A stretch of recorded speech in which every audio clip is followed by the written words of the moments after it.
नमस्कार, आप देख रहे हैं YAS न्यूज। रामपुर में निर्दलीय प्रत्याशी ने ईवीएम पर दिया बड़ा बयान। समाजवादी पार्टी से चुनाव लड़ने की जताई इच्छा, कहा कल शाम तक करूंगा इंतजार।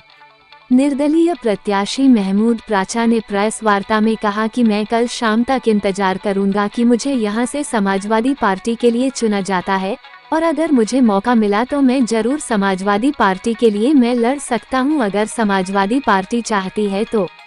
कहा कि मेरी लड़ाई ईवीएम मशीन को लेकर भी है कि पूरे देश में ईवीएम मशीन से चुनाव नहीं होना चाहिए। और कहा कि घनश्याम सिंह लोधी जो भाजपा से प्रत्याशी हैं, मैं मोहम्मद प्राचा जब लिख कर देने को तैयार हूं कागज पर कि बैलेट पेपर से चुनाव होना चाहिए। भाजपा प्रत्याशी घनश्याम सिंह लोधी जी लिखकर दे कि बैलेट पेपर से है चुनाव होना चाहिए। फिर देखना है कि जनता का कितना विश्वास है भाजपा पर। और उन्होंने कहा आडवाणी जी, मोदी जी सब जानते हैं कि ईवीएम मशीन में धांधली होती है। जैसे चुनाव नज़दीक आ रहा है तो आप कह रहे थे कि सपा से आपको चुना जाएगा तो आप उससे लड़ सकते हैं यहाँ पर रामपुर के लिए। तो रामपुर की जनता तो ये कह रही है कि हम बाहर के लोगों को यहाँ पर नहीं देखना चाहते हैं, तो आप क्या कहना चाहते हैं जनता से?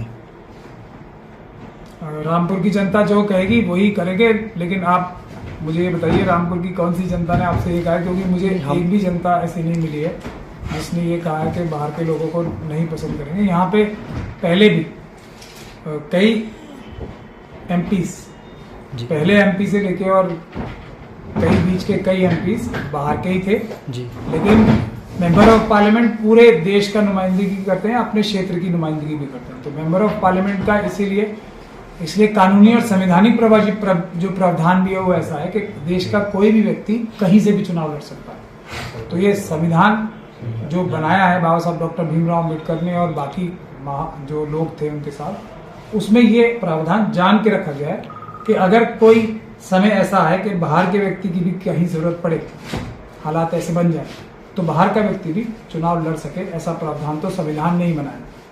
लेकिन मुझे अभी तक एक भी व्यक्ति ऐसा नहीं मिला जिसने डायरेक्टली या इनडायरेक्टली, प्रत्यक्ष या परोक्ष रूप में यह कहा कि बाहर के व्यक्ति को नहीं लड़ना। अब अभी तो मैं कल शाम तक, हालांकि मैं ये नहीं कह रहा हूँ किसी को मेरा अभी मुझे वोट दे, मैं तो सिर्फ अभी सलाह कर रहा हूँ कल शाम तक कि मैं लड़ूं या नहीं लड़ूं।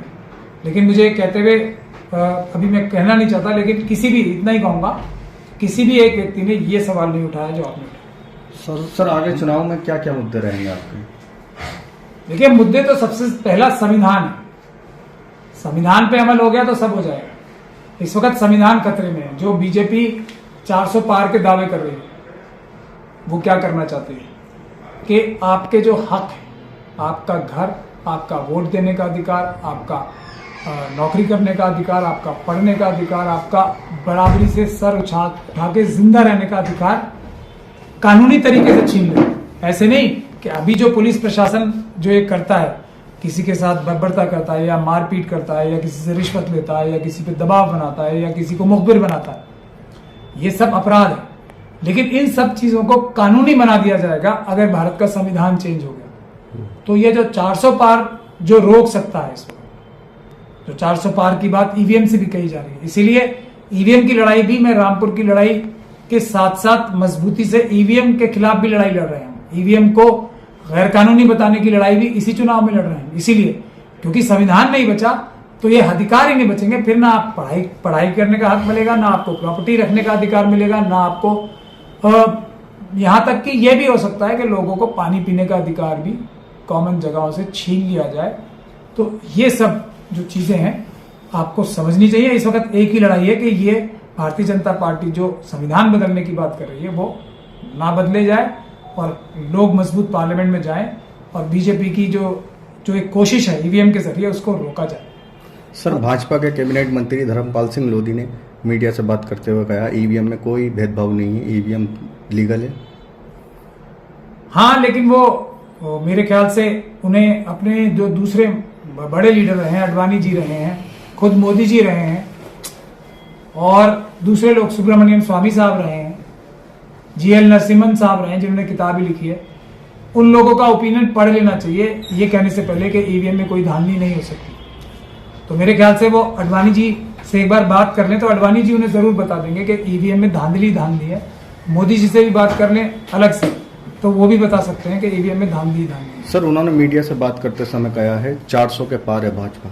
इसीलिए तो मैं कह रहा हूं, आप ये ईवीएम के जरिए तो है, अगर पेपर बैलेट से, तो मैं ये घनश्याम सिंह लोधी जी को एक बात कहता हूं, वो तो उनका नुमाइंदे थे शायद वहां पे चुनाव के दिन जब हमारी पहली मीटिंग हुई है रिटर्निंग ऑफिसर से, तो मैंने कहा है कि कानूनी तौर पे रामपुर में सिर्फ पेपर बैलेट से ही चुनाव होने चाहिए। मैंने धाराएं भी बताई थी 59 और 61 capital A representation of peoples act. तो अगर घनश्याम सिंह लोधी जी को रामपुर की जनता से, जनता के वोटों से जीतने का विश्वास है, तो मैं तो लिख के दे ही चुका हूं, वो भी लिख के दे दे पेपर बैलेट से चुनाव करा लें, फिर हम देख लेंगे कितनी वोटें आती हैं उन्हें। अब सर आगे क्या रणनीति रहेगी आपकी? क्या हमारी रणनीति, तो अभी हम कल जनता का अभी हम वो ले रहे हैं, सुझाव ले रहे हैं सारी जनता से। हम ये चाहते हैं कि जनता हमें बताए कि हमें चुनाव लड़ना चाहिए या नहीं लड़ना चाहिए। कल शाम को हम फैसला करके बताएंगे। अभी हम यही कह रहे हैं, सपा से अब भी कह रहे हैं, बसपा से भी अब भी कह रहे हैं कि अगर उन्हें लगता है कि हमसे बेहतर कैंडिडेट इन हालात में रामपुर के जो हैं, जहां बेरोजगारी की लड़ाई लड़नी है, जहां सारी इंडस्ट्रीज खत्म कर दी, जहां सीए एनआरसी की वजह से लोगों को अभी तक सैकड़ों लोगों को तंग किया जा रहा है, मेरठ तक उन्हें भगाया जा रहा है मुकदमे लड़ने के लिए, जहां हमारे रामपुर के एक बच्चे को बाबा साहब डॉक्टर भीमराव अम्बेडकर की फोटो लगाने की वजह से गोली मार दी जाती है और उसकी लाश भी जबरदस्ती जलाई दी जाती है, तो उसकी लड़ाई मैं लड़ रहा हूं। 8 तारीख को हाईकोर्ट में उसका केस आ रहा है। तो क्या कौन बेटर है, जो ये पुलिस प्रशासन की ज्यादतियां रोकने के लिए बेटर है, रामपुर की जनता को उस खुली हवा में सांस दिलवाने के लिए कौन बेहतर है, ये फैसला कर ले। 400 पार रुकवाने का जो दावा हो रहा है उस संविधान बदलने के लिए, उसको कौन बेहतर रुकवा सकता है। अभी भी मैं सब पार्टी से गुजारिश कर रहा हूं कि वो अगर मुझसे बेटर कोई भी कैंडिडेट है तो मुझसे बात करें, मैं विड्रॉ कर लूंगा। लेकिन अगर मुझसे बेटर नहीं है तो देश की खातिर, संविधान बचाने की खातिर मुझे समर्थन करें, अपने कैंडिडेट्स को रिक्वेस्ट करें कि वो इस बार चुनाव ना लड़ें। सर आप कह रहे हैं कि आप सपा से मतलब जो है आपको चुना जाए तो आप चुनाव लड़ेंगे यहाँ से? नहीं, सपा से चुना जाओ उनकी बात नहीं कर, आप तो जो सिंबल है वो दे चुके हैं। लेकिन फिर भी बहुत सारे इलेक्शंस में ऐसा होता है कि ये हालात की वजह से या कोई हालात ऐसे बन जाते हैं तो पार्टीज किसी दूसरे कैंडिडेट को उन खास हालात की वजह से चुनती हैं। तो हम वो रिक्वेस्ट कर रहे हैं, अगर हम बेहतर कैंडिडेट हैं तो अपने कैंडिडेट्स को वो अभी भी बोल सकते हैं कि आप चुनाव से पीछे हटिए। ये मंत्री आए थे अभी, इन्होंने ये कहा है कि हमें तो सपा ही जिता रही है। उस बारे में देखिए मैंने पढ़ा नहीं है तो मैं उस बारे में कमेंट नहीं करूंगा, ना मैंने उनकी स्टेटमेंट सुनी कि बड़े बड़े लोग जो हैं उनके सारे वही जिताने में हमें भाजपा को जिता रही है इस बार, सपा के नहीं। ये तो वो कह रहे हैं ना, उनकी बात पे हम भरोसा कैसे